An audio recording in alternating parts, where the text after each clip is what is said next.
67 வயசுல உள்ள ஒரு தாத்தா 13 வயசுல உள்ள தன்னோட பேத்திய ரேப் பண்ணியிருக்காரு.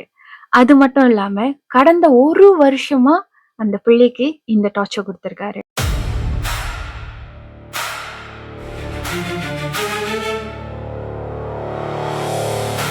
Time travel. ஹாய் அனைவருக்கும் வணக்கம். Hope you guys doing good. நான் திவ்யா குமாரன்.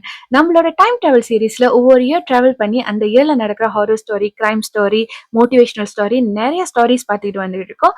ஸோ இன்னைக்கு எபிசோட்ல நம்ம நாட்டுல நடந்த, அதுவும் நேத்து நடந்த ஒரு கதையை பத்தி தான் இன்னைக்கு பார்க்க போறோம். 10ஆம் தேதி 6ஆம் மாசம் 2026 ஒரு அம்மா ஒரு வீடியோ வெளியாக்குறாங்க. ஒரு வயசானவரை ஏசி அவர் மேல தண்ணி எல்லாம் ஊத்தி வீடியோ வெளியாக்குறாங்க. அந்த வீடியோவை பார்க்கும் போதே நமக்கு தெரியுது ரொம்ப பெரிய சீரியஸான ஒரு மேட்டர்னு.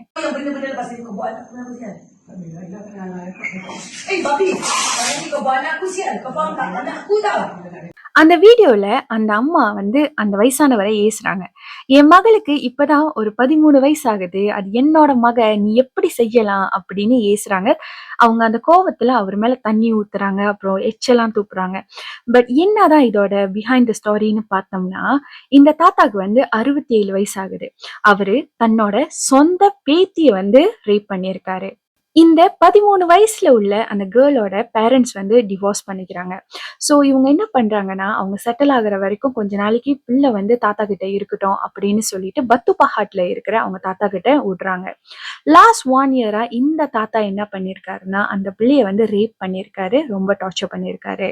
ஸோ ஒன்ஸ் அந்த மதர் செட்டில் ஆயிட்டோன்னே இந்த மகளை கூட்டிக்கிட்டு மலேசியாவோட நார்தர்ன் சைட்க்கு ஸ்டே பண்றாங்க. அங்க ஒரு நாள் இந்த மக ஃபோன் பாய்க்கிறத பார்த்துட்டு இவங்களுக்கு சம்திங் சஸ்பிஷியஸா இருந்திருக்கு, என்னவோ சரியில்லை அப்படின்னு. ஸோ அந்த மகளை சும்மா மிரட்டி கேட்டிருக்காங்க. மிரட்டி கேட்கும் போது அந்த மக அப்பொழுதுதான் சொல்லியிருக்கு, இந்த மாதிரி தாத்தா இந்த மாதிரி மிஸ்பிஹேவ் பண்ணியிருக்காரு அப்படின்னு. அது மட்டும் இல்லாம போலீஸ் இன்வெஸ்டிகேட் பண்ணும் போது அந்த கேர்ள் சொன்ன விஷயம் என்னதுன்னு பாத்தீங்கன்னா, இது லாஸ்ட் 1 இயராவே இந்த பிள்ளைக்கு நடந்துகிட்டு இருக்கு அப்படின்னு. எனக்கு ஒரு விஷயம் புரியல. ஏன்னா இந்த தாத்தாவோட ஒய்ஃப் அந்த வீட்டுலதான் இருக்காங்க. அந்த வீடியோல நீங்க பாத்தீங்கன்னாலே தெரியும். லேட்டர் நான் அந்த வீடியோ அட்டாச் பண்றேன்.